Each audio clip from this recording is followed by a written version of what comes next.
right one? I see the one with the VIT agenda was up there. Yeah, I think now it This should is be showing the endorsed intent tickets. to. Correct. So the first thing I want to talk about is just give a quick update on what's been going on, progress on some of these tickets. So I'll run through, as I have the last couple of times, from top to bottom in terms of highest priority first.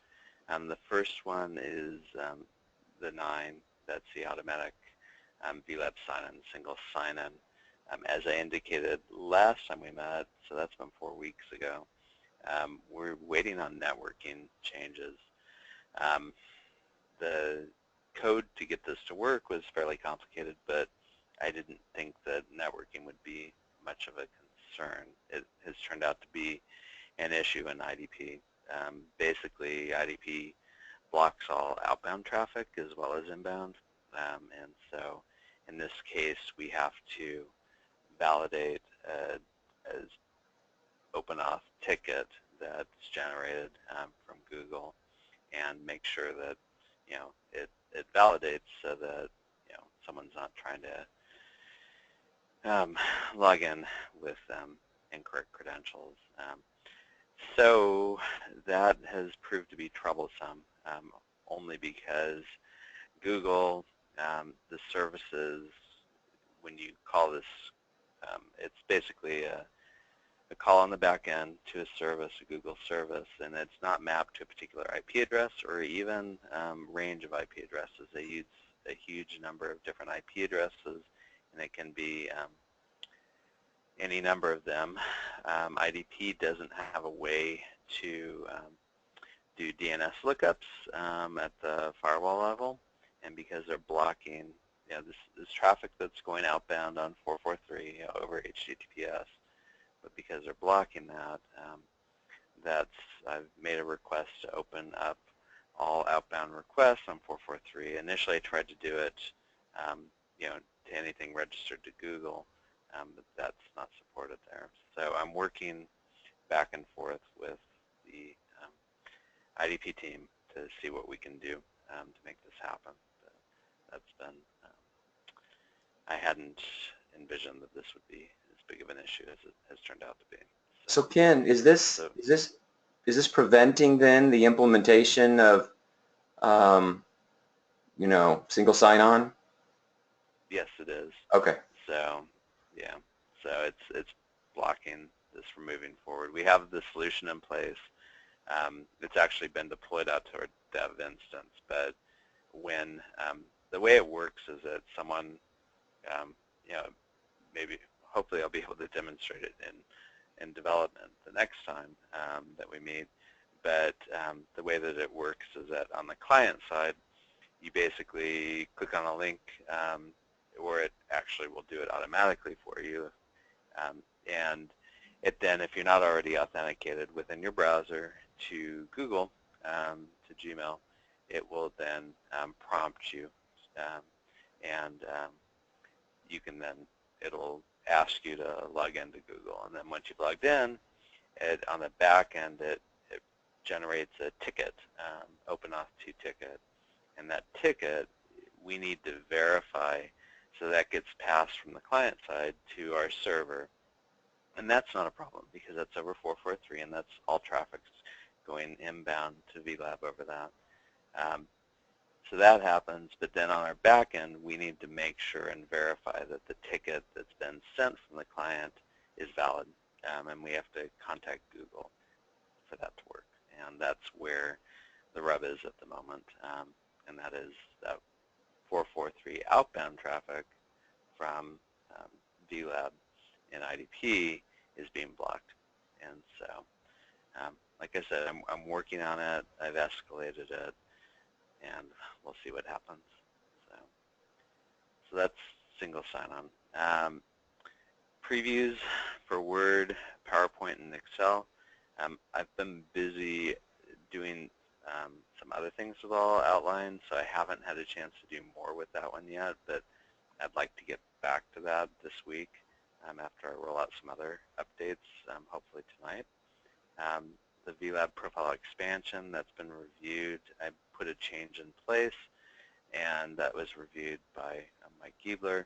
He approved it, or approved the code changes, and so I'll be including that with these other changes I'm going to be rolling out this week, hopefully this evening if testing goes well. The emails generated from blog posts, that's been going back and forth. I think it's finally in a position where it can be rolled out, so I'm hoping that that would be included in this update this week as well. The theme for public faces, or for public-facing web pages, that's Kongming from NSSL, provided an update a couple months ago. It's not complete, and so we've been working back and forth with him, and so we need to pursue that further and get some of the theme fixed to see if it would be appropriate for VLab as a whole for the public-facing sites. Basically, the vision here is, I think, is providing another theme that people could use if they want to streamline the look and feel of the site. So, Google integration, that ties in with single sign-on. So I'm going to leave it at that for the moment. I did notice that there is a portlet available that I need to investigate further. It's on par with the single sign-on, and it ties in with Google Drive, so that potentially could be useful. The key there, though, that I have to look at more closely is I think it uses one set of credentials, which that wouldn't work well. You know, we would want to tie it in with whoever's logged in to the account. But that's something that we can look at. Okay, so on to the level 7 or priority 7 issues. I don't have an update on the 17021 at this moment. 15466, more control of the community members directory portlet. Mike Giebler, he just started working on that. He's on leave today and was on Friday, but he just started on that on Thursday. So he's making some progress. He didn't think it'd be too difficult. So hopefully, perhaps at the next meeting, we'll have some good news there. We haven't worked yet on the improvements to my community's VLab page or the syntax highlighting. So that's what we've been focused on. The other thing that's been taking my time is that I had to spend a fair amount of time dealing with the directory, the NOAA projects registry. So that's been behind us now, and so that was the end of last week. There are a bunch of updates that were pushed forward at the request of Steve Smith with regard to that, and some more of those updates will be rolled out this week. The other is that Liferay's released some security updates as well as fixes, and they release those fairly frequently. So I grabbed the latest of those, and I worked on that last week and have that out in our development instance. The team went through testing on Friday of it. We only found one instance where one of the things that we had implemented wasn't working with these changes. That's the wiki logs. So I have to fix that, but my intention is to fix that after this meeting, get those, and then get those updates rolled out to production tonight, unless I run into problems this afternoon, in which case it would be probably tomorrow night, Tuesday night, so it'd be there Wednesday. So this, the good news is it does fix one of the issues. It's not one that has visibility within the VIT, but it's something that's been annoying people, and that is within the document library portlet, document and media portlet, there's an icon that allows you to change between icons, details, and list view. And within that, right now, if you click on that drop-down, it doesn't do anything. So there's a bug there. Also, if you click to sort the documents by like the modified date or create date, it doesn't do any of the sorting either. it's JavaScript and that's been broken. Well, this fix pack actually fixes that issue, so that's good news. And we haven't run across any issues where new things are broken from the fix pack. So that's what we've been up to.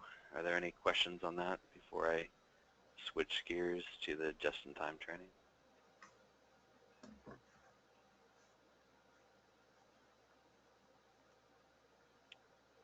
Okay, you guys can hear me still? Yes.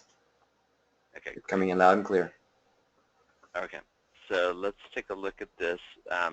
This is a presentation that Jason Burks put together. He's a primary developer on this plugin, and so let's just quickly run through that. This presentation was put together before the design review, and there were a couple changes that were made after the design review, so I'll highlight those. Basically, there's a need, for forecasters. This is NWS specific, so forecasters use different systems for composing forecasts versus reference and training material. And the idea is that when someone's sitting in front of an AWIPS workstation or WES system, it would be very advantageous for them to be able to bring up reference type material related to the content that they're looking at within CAVE. And so that's the issue.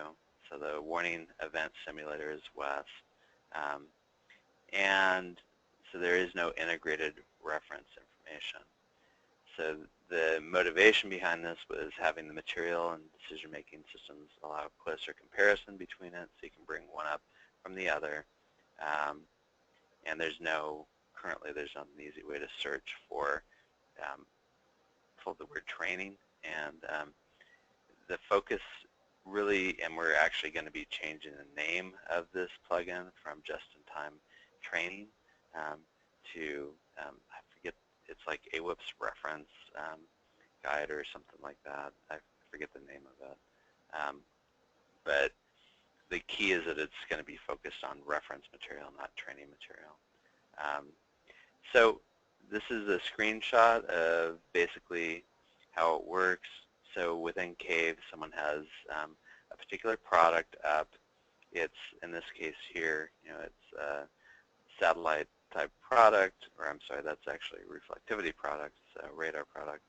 And the idea is that you would right click, there would be an idea, a pop-up, and on that menu it would have reference information, and then if you click on that, that then brings up a browser, and the browser, what it ends up doing is it goes out and it does a search, and this is why we're talking about it here. It does a search against VLab, and so the VLab is going to contain all of the reference material that this tool is going to search over. And so what's the intelligence in terms of this plugin that's been developed is that it looks at the product that's loaded, and then it determines from that certain keywords. So using those keywords as well as the extent of the display, it then passes those lat longs and then also the keywords, and then we call a web page on VLab, which then uses those keywords as well as a hidden keyword that restricts it to the AWIPS reference material, because you wouldn't want to be getting lots of other hits for things that aren't reference type, AWIPS reference type material within VLab. And then it'll display that information within VLab, and then the user will then have the ability to go in and using the VLab tools, rate the products, the reference material itself, and then they can also provide comments on it, because it's just web content is what we're using for the material itself. So that's the concept. So let's see. So this is just an example. Initially, it was going to support both locally and nationally hosted content. It was decided that the review that it should only, or at the design review, that it should only be used for concern that if we did it locally at the WFOs, then there'd be a proliferation of locally developed content that people wouldn't be sharing.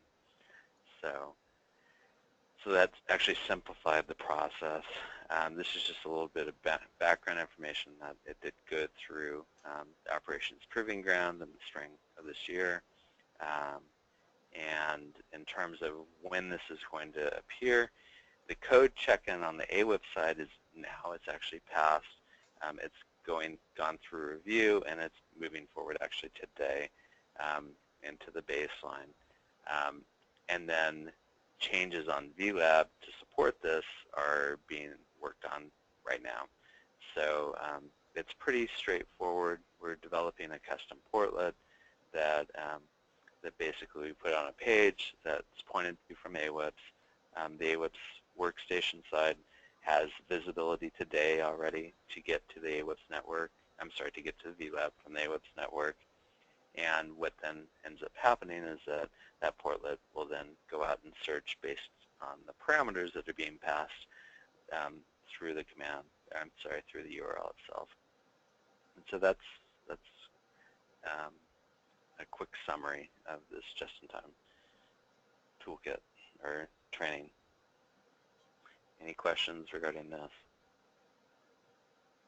So Ken, what are you going to do?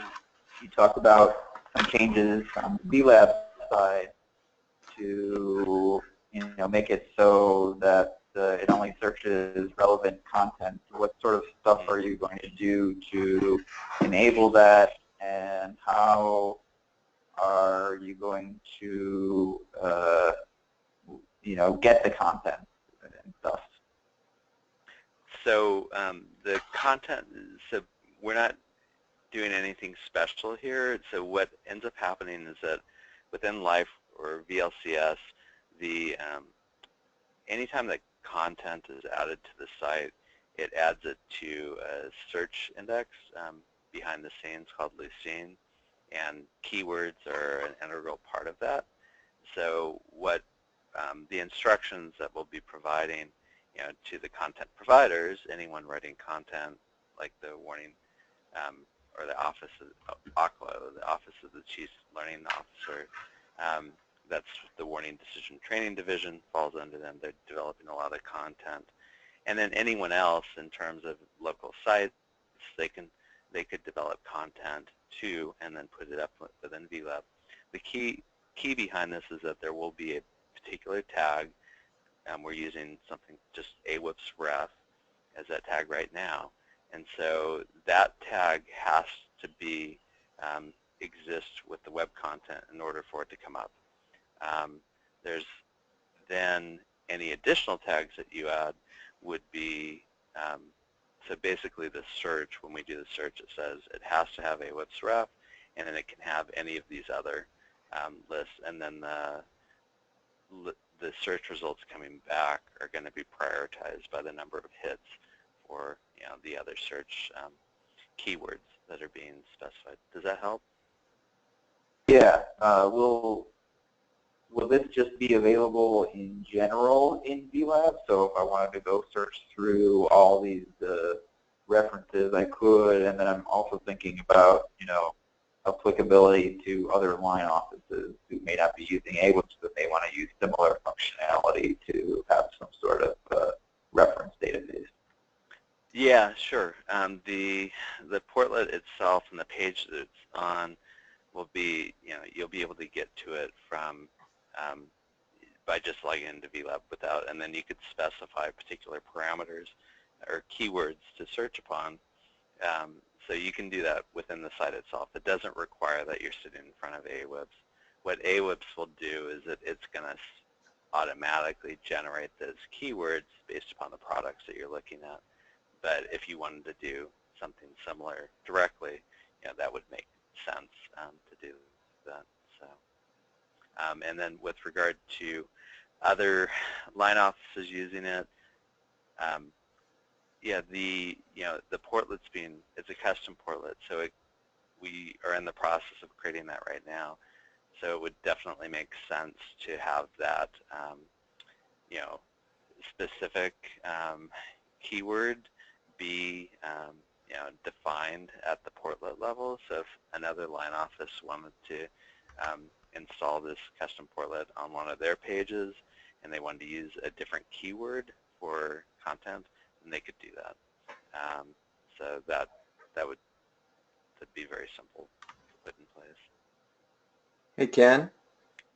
Mm-hmm. So is the goal of the just-in-time reference material concept such that when they click on that one product, one item of reference material will pop up? So when you had the radar reflectivity product, they click on the you know, reference link.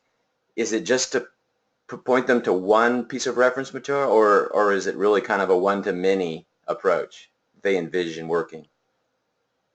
Ideally it would be a one-to-many. Okay.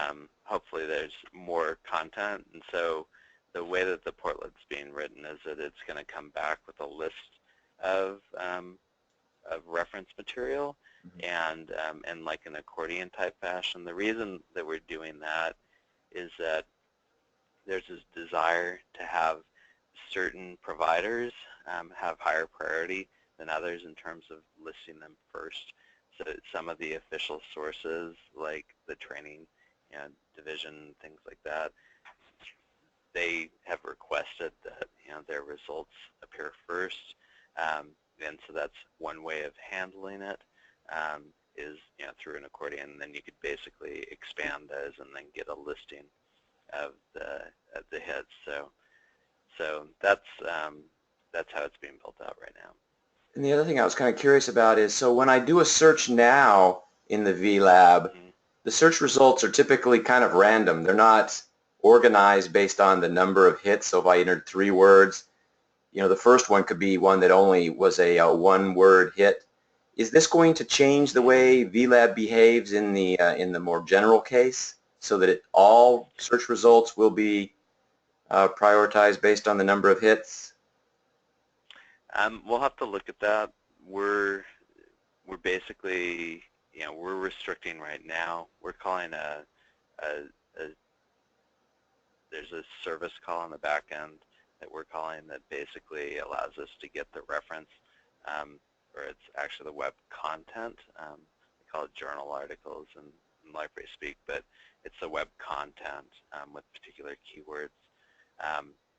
So we'll have to look at that if it's not behaving the way we would expect, and that is the things that are being hit more frequently, then we should definitely look to improve upon that.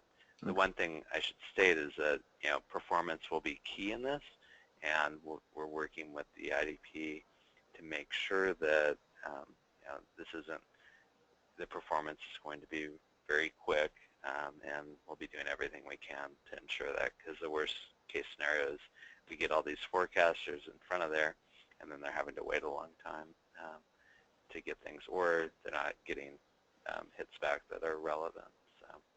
So a lot of effort's going to be going into making sure that this is working, and that should benefit everyone. So we're really trying to focus on performance. So. Thanks. Any other? Sure. Any other questions? Yeah, this is Steve Mango.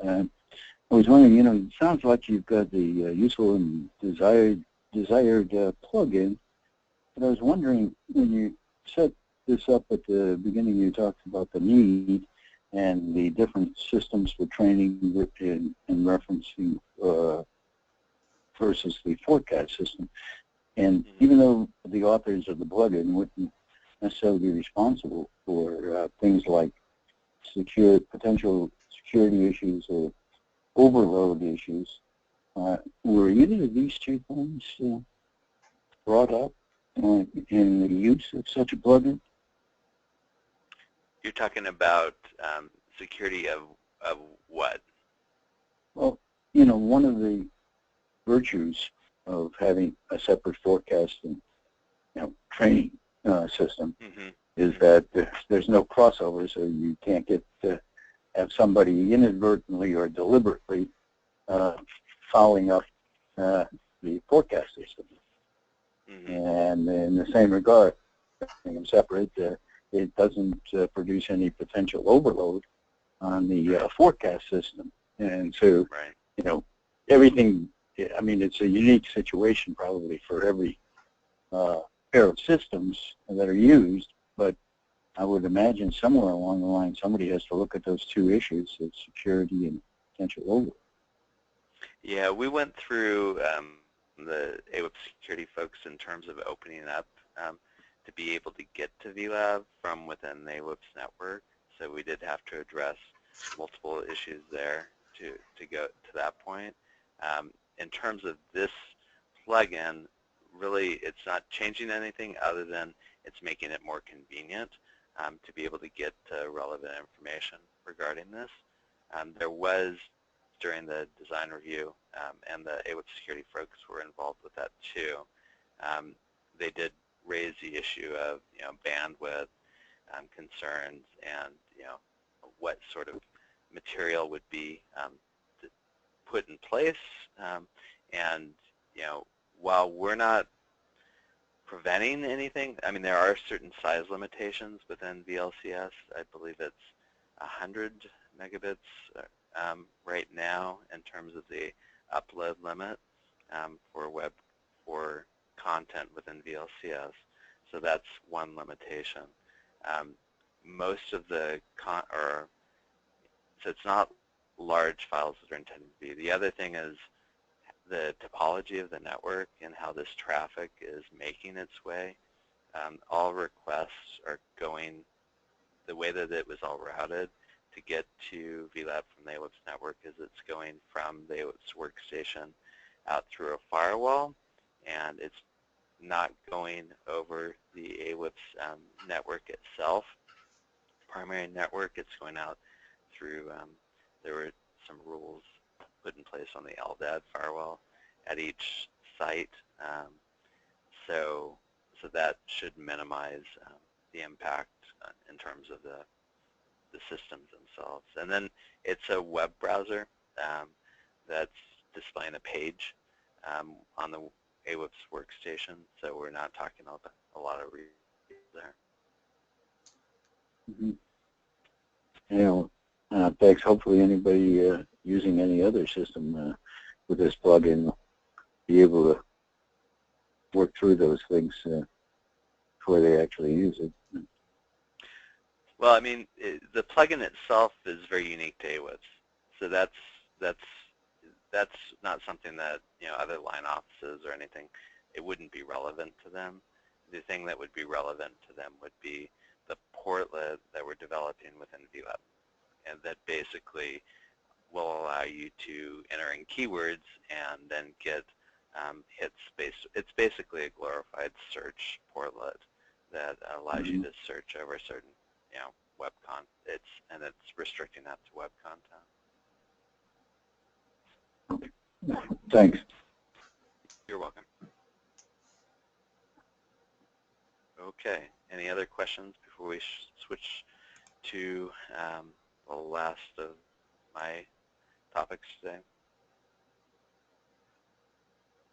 Okay. So the last one is that we had there was the VLab forum for this past month talked about the Vortex SE virtual workshop, and which that's a community. So let me bring this up. Within the agenda, I pointed to, and I'll have to make sure that I captured that properly, but there's a presentation that Eric Rasmussen from NSSL provided, and so there's a recording that's been made available now too, so I can link to that. I'll go ahead and update that agenda item so I point to the presentation if anyone missed it, was interested. But basically, Eric is one of the owners of a community within VLab, and he's got a fairly active community called Vortex SE. It's, you know, the study of the origins of tornadogenesis within the southeast United States. It's a very active community in that there are a lot of people that are members of it. And he gave a talk, and during that talk, he provided some feedback. And so Brian had suggested that perhaps we should go over the feedback. So I went through his presentation and grabbed the different tidbits that he had in terms of feedback, so I thought we could quickly run through those. Some of these aren't new, some are new, but let's just run through it. So one of the first things that he noted was at the front page of the community, he wanted to have a way to make it the site more dynamic, and also provide an easy way to see who is following the community. So that, personally, some comments there, in terms of who's following the community. You can see who the members of the community are. You can also see who's most active within the community. There are portlets for that. There's also the subscription. It only applies to forums, but the message boards subscription manager is available to community members, community owners, and that's a way to see who's actually subscribed to the forums. It's that I have to state that there are some issues with that portlet, so I don't strongly recommend using it at the moment because it's far from ideal, but we are in the process of fixing that. So that's something. On the blog side, he made a comment about trying to figure out ways to pull in other users to contribute, because currently at this point he's the only one contributing to the blogs within the community. The mechanics of the portlet, this is kind of a theme that he had across the board.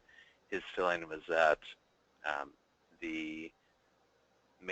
I guess what he means by this is when you look at many of these portlets, there are lots of controls regarding the formatting or getting around within the portlet, and his point is that it de-emphasizes the content.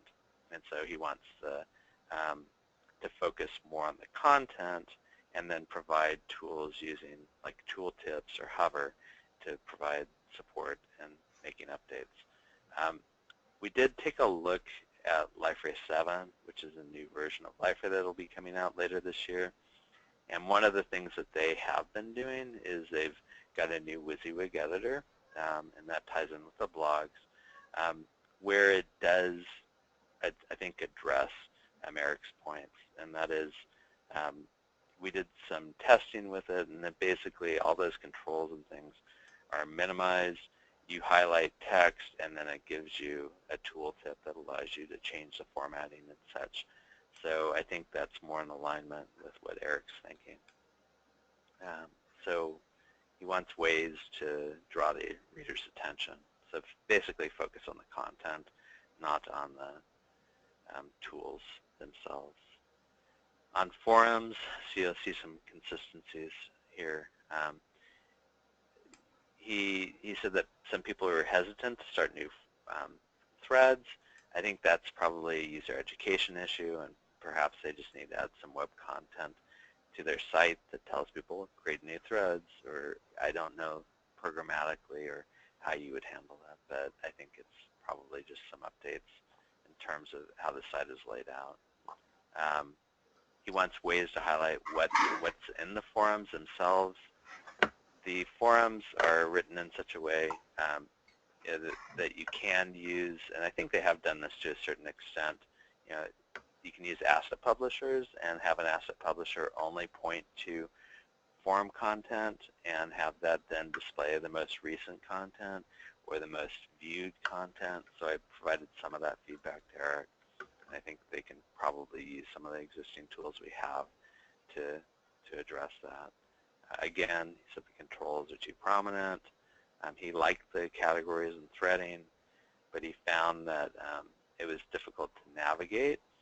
In his community, and I can show that independently, they have a lot of categories and multiple levels deep, so it's somewhat difficult to get a lay of the land in terms of that. So maybe perhaps something we could do is provide some sort of overflow, or not overflow, but a map or something like that that just very quickly shows you, within a tree, a hierarchical tree, all the different forums and categories and subcategories so that someone could quickly see that. So he made a comment about wanting to invite users to explore and read like a public library. All right, so these are the wish lists. So for the subscription management, he wanted the default subscribed by all. This is not new, and we've had multiple other people select this as well, or ask for this as well. So it's on our roadmap.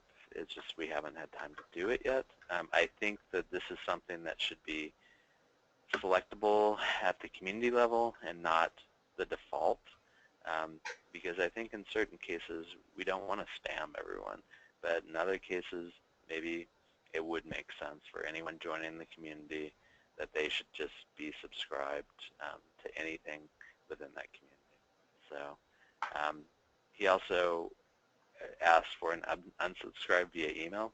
That's something that I think I've thought of as well. It makes sense, and it's just we need to get that on our roadmap, and perhaps we can prioritize that the unsubscribe via email through the bit.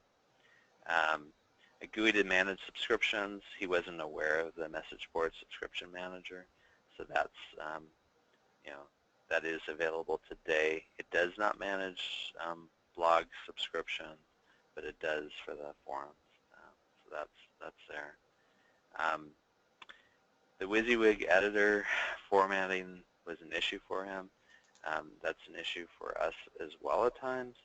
A lot of energy is going, or some energy, I don't know if it's a lot, but some energy is going into the new version of the WYSIWYG editor. And so Liferay actually is using, they're using today something called CK editor. It's a JavaScript editor.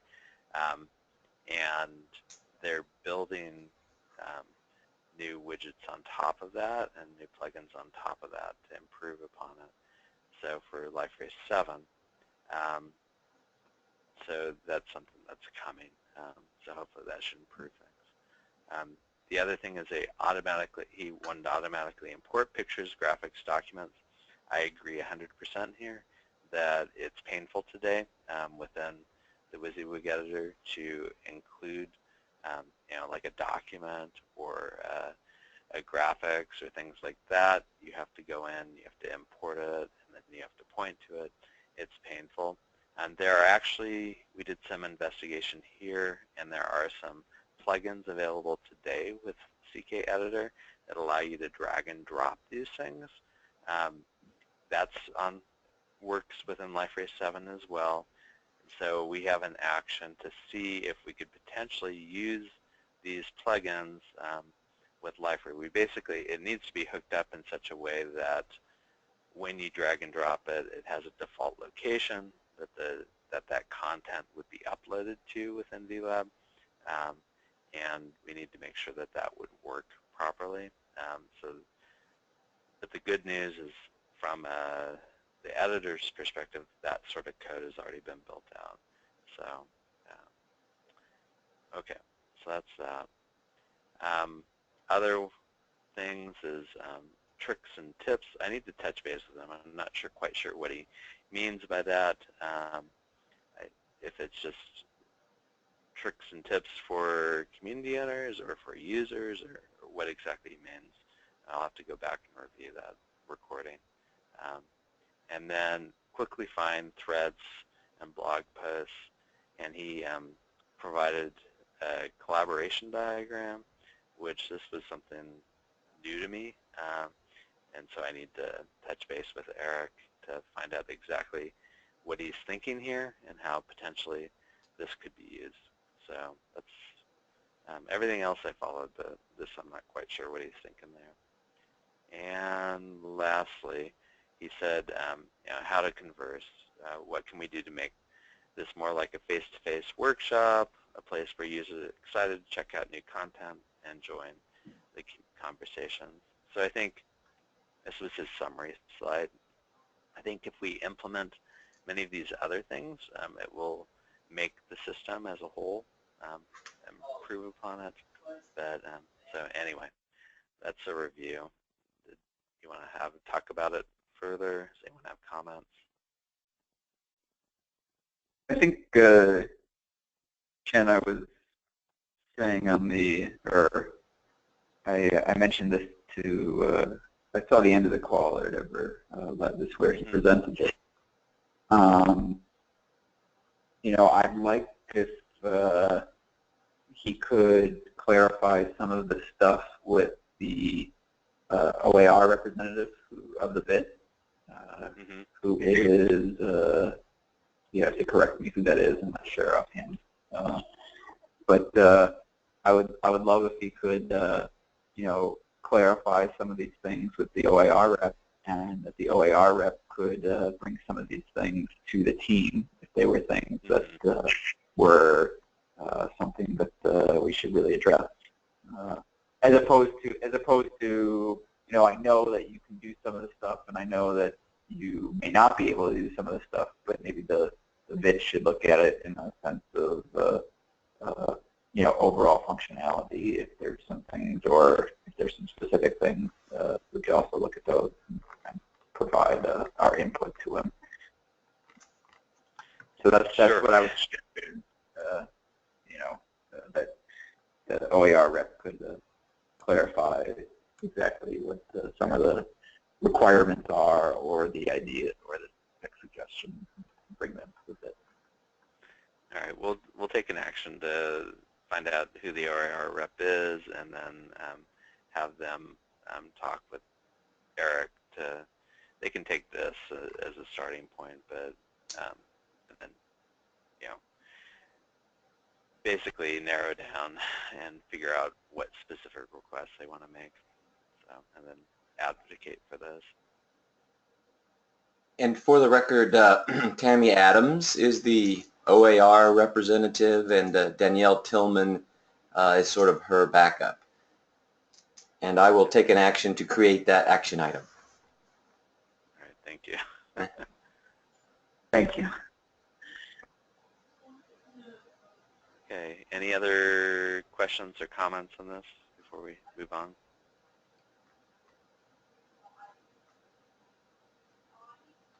Okay, then I guess we can switch back to, I think it'll be John Stell or John Ice. I guess you could give presenter roles to me. What we'll be talking about is perhaps an update from John on the strategic planning team, and an effort to recruit folks to basically come up with their terms of reference, we'll call it. I haven't heard anything from anyone on that. John, did you get, I thought you had an action item to get volunteers for that. Right. I'm not. I know you've been on leave, so. Yeah. I'll have to go back and look at what the sequence of events was. I think as part of the minutes, I may have put out a request for people to contact you to enlist. And I know there was at least one person, trying to think of who that was, but it may have been actually Reed, who affirmed, yes, I think it was. affirmed his interest. And did Maya also mention that she wanted to do it? So it may just be a matter of going ahead and moving forward with the folks who have already volunteered, and have maybe a separate meeting to work this thing out. Okay, very good. Well, that's all I have then on that. That's about the sum total of where we're at on that at the moment. Okay. So I guess that brings us to the action item review, and I'll bring that up real quick if you'll bear with me 1 second. Let's see. There we go. So I'm going to go over here, and then go to our minutes. And this is all being done on the fly. So the last meeting, I understand, was from June 13th, where I was actually a participant. And so I assume there's been nothing additional. That's So looking down the list, I'm going to start with about May 24th. And it looks like we have investigate alternatives to adding a column to the My Communities tab as a way to enable users to leave a community. I assume that's sort of still ongoing. That's correct. And then determine how for a user to leave a private community. Probably. There's, yeah, so I looked at that, and there's no way for the user to leave a private community other than to have someone remove them from it. So we need to have that other functionality listed up above in terms of, have for your own communities be able to unsubscribe from it. So you can, I believe it does actually allow you to do it through the My Communities list. So, but there's not another way, is what I guess what I'm saying. So. Okay. So shall we move to close this one then? The how to for a user to leave, or let me confirm it right now, and then I'll get right back. Okay. To you. I think there was just one more that was open, and that was the one that we sort of touched on moments ago, and that is we need to draft a team charter to formalize what the new strategic planning team will do and how it will go about accomplishing its goals. And so I assume that that one remains open as well.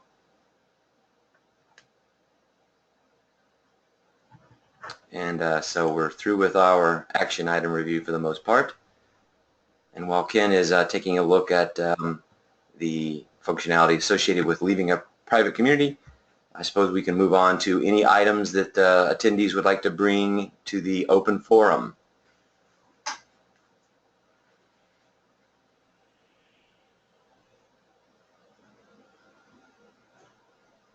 Anything from anyone? Okay. Well, going once, going twice. Oh. Yeah. So the on the private communities, they do not show up under all available communities, which makes sense because they're private. So there is no way for you to remove yourself from a community at this point in time. If it's private, someone else has to remove you. So that'll be fixed from the other one by addressing this other issue. All right, so I will close then the May 24th, 2016-4 action item. And that will leave this other one open to basically provide the functionality needed by users. All right. All righty. That's correct. And then that takes us down to the action items that I have, or we have the new ones. And so I have to close action item from the May meeting, number 4, I think it was. And then also I need to, let's see, create a new action item that will have Mr. Rasmussen get in contact with Tammy, and they can work together to provide a list of changes they'd like to see to the VLab, and Tammy can adjudicate which ones make the most sense for the VIT to consider at a future meeting. Did I miss any action items or any clarification on the ones that I've already covered? Did we talk about those two VIT candidate ideas and the final rankings of them? The ones I think from 2 times ago. Specifically, one was like the idea to change the way people join a community. I think was one. So we're talking about these 2 items here that are on our list of items to be ranked. Yeah. Let's see. So looks like we have each of them have 2, 4, 6, 7 rankings out of 2, 4, 6, 8, 10, 11. Is that sufficient to close the ranking process?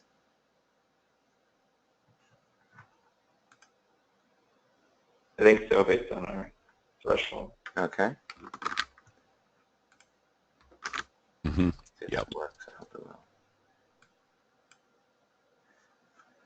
will. No, that did not work. Change that. So we can go ahead and close that out, and I will update the tickets with the new rankings and provide that information sort of formally to Ken and the VIT. I'm sorry, the VLST. Sounds good. All right. Keep those moving forward. Good idea. Thanks, Brian, for bringing that to our attention. Yeah, I can remember.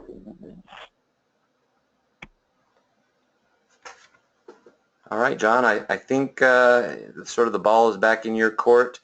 I will mention quickly that the next meeting, it will be on July 26th. That's right. That'll be noon Central, 1 Eastern. And outside of that, I just want to bring up to everybody and let everybody know that my term as chair is coming to an end here in August, and so we will be looking for a new chair and a vice chair, and so be thinking about that a little bit. We'll talk about that more, I believe, probably in our either July meeting or the first August meeting that we have, where we have a quorum, so we can I can hand over the reins there, and but I'll still continue as the Central Region representative from this side. So anyway, but thanks everyone for being here today. Any other last minute questions, comments, thoughts? Okay, well, thank you, and John and Ken, again, thank you again for again and again and again for all your help keeping us on track with the improvement team. And take care, everyone. Thank you, John. All right, thank you. You're welcome.